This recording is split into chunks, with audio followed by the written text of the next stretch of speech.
gimana sih caranya supaya kita bisa tahu karir plan yang tepat gimana gitu kan. Ada 2 tipe orang dia.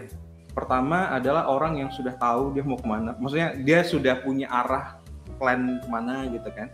Yang kedua, dia memang dia harus coba dulu, kemudian nanti along the way dia bakal tahu kemana.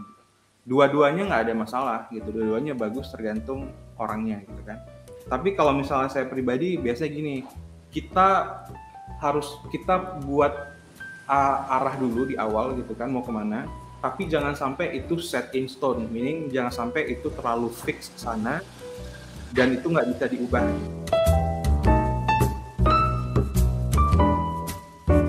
Nah, gitu ya. Jadi tetap kita buat arah, tapi along the way bisa berubah. Nah, tujuan goals, career plan itu seperti itu. Karena nggak mungkin, dari mana kita anak-anak 20 tahun gitu kan, kemudian tahu kita mau kemana gitu. Itu nggak begitu logis. Tapi intinya adalah membuat career plan, tujuannya supaya kita punya arah kemana.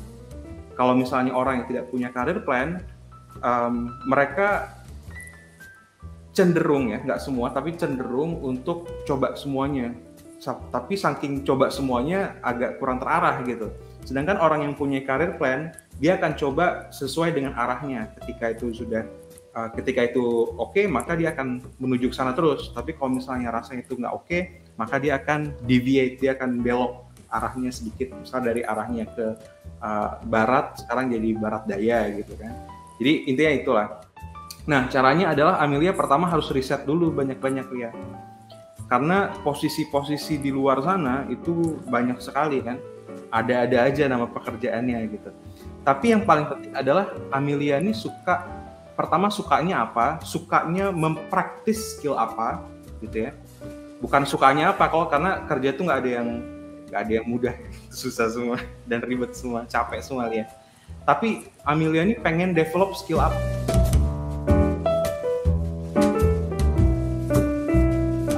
Apakah skill komunikasi, apakah skill partnership, apakah skill legal gitu kan.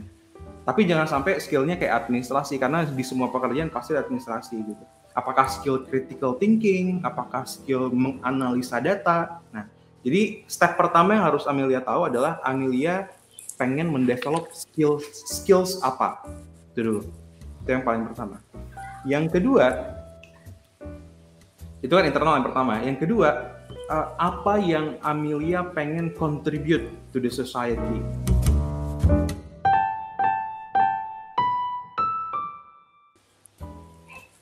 Misal, saya pengen membantu lebih banyak UMKM yang ada di Indonesia bertumbuh.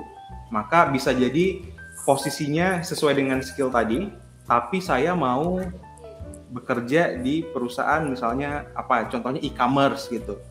Karena kan e-commerce basically value-nya atau misinya membantu UMKM supaya lebih bagus gitu kan. Maka nanti Amelia bisa di partnership manager atau semacam community manajernya untuk para UMKM misalnya di sana. Misalnya ini contoh ya, saya nggak kasih langsung ini supaya tapi contoh. Pertama adalah skill apa yang pengen dikembangkan sampai nanti Amelia berumur atau udah bekerja 50 tahun ke depan. Kemudian yang kedua, apa yang mau dikontribusikan.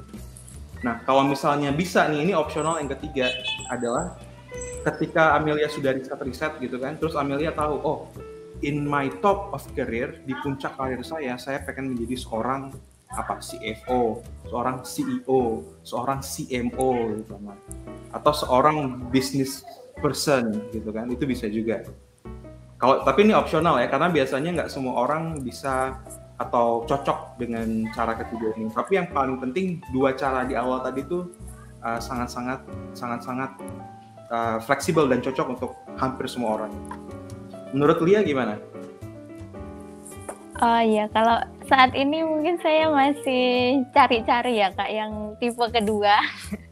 Karena emang semua hal saya coba itu dari zaman maba itu emang suka nyoba semua hal. Jadi sampai akhir kelulusan ini saya jadi semakin sepertinya lebih ke arah bingungnya. Kedepannya itu mau kayak gimana karena terlalu banyak yang dicoba. Jadi kalau dilihat-lihat sampai sekarang saya paling tertarik itu lebih ke bidang volunteeringnya. untuk hubungan ke manusia, ke orang lain, hubungan gimana, berhubungan dengan orang lain seperti itu, Kak. Oke. Paham. Menarik. Oke. Nanti digali lagi ya. Sebenarnya pengennya itu di volunteeringnya atau tadi Lia sempat sebut atau di berhubungan dengan orang lainnya. Karena itu dua hal yang berbeda gitu kan. Nanti Lia juga pertimbangkan dari segi ekonominya gitu. Maksudnya dari segi benefit yang didapatkan di volunteering atau benefit yang didapatkan juga di perusahaan atau benefit yang didapatkan di institusi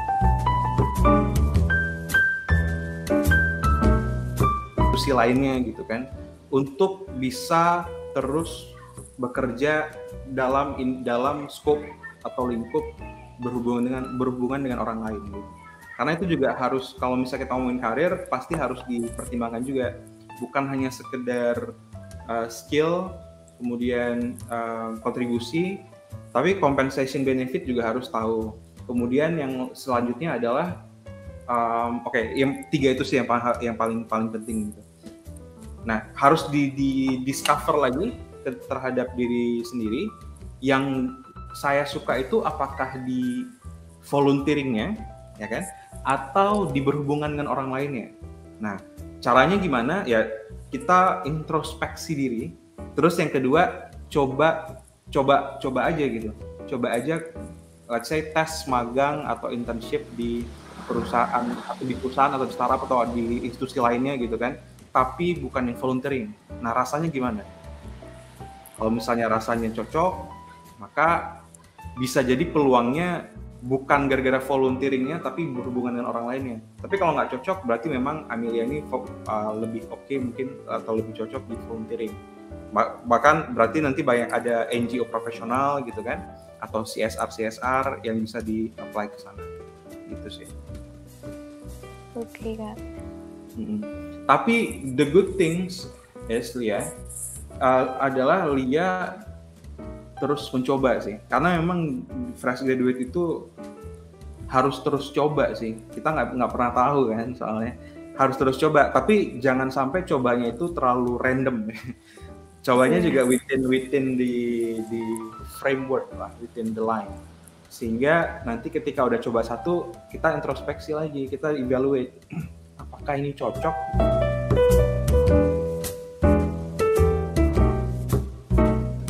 Gimana, apa feedbacknya ketika saya coba experience ini? Apakah saya suka dengan mengembangkan skill di sini? Apakah saya suka area yang ini gitu? Nah, coba-coba aja terus, biasa gitu Pak. Saya awalnya lihat itu pengen itu nggak apa, supply chain, logistik, bayangin tuh, logistik yang kayak di ujung awalnya kayak gitu. Kenapa? Karena major jurusan saya di kampus dulu itu tentang itu, bahkan skripsi saya tentang itu, udah sampai ke jurnal internasional gitu kan, udah oke. Wah, rasanya nih saya bisa jadi profesional supply chain gitu kan, ujung-ujungnya jadi recruiter. Jadi kesimpulan dari strategi merancang karir bagi fresh graduate adalah, yang pertama, buat tujuan karir, namun jangan set in stone, karena bisa aja itu berubah. Yang kedua, tentukan skill apa saja yang ingin dipelajari. Yang ketiga, apa kontribusi yang ingin diberikan ke society. Selanjutnya, take a look inside, gali kembali bidang apa yang ingin didalami, lalu bandingkan dengan sisi lainnya, yaitu sisi ekonomi atau benefit-benefit lainnya. Dan pastikan juga untuk berani mencoba hal baru, namun jangan terlalu random. Stay in the line, stay in the framework, dan evaluasi along the way apakah cocok ataukah kurang cocok. Silahkan dicoba. I wish you a very good luck. Kalau Anda merasa terbantu dengan video ini, yuk kita like, comment, subscribe, and share, agar YouTube bisa merekomendasikan video ini ke lebih banyak orang. Jadi, lebih banyak orang yang terbantu karena Anda. +1 kebaikan hari ini.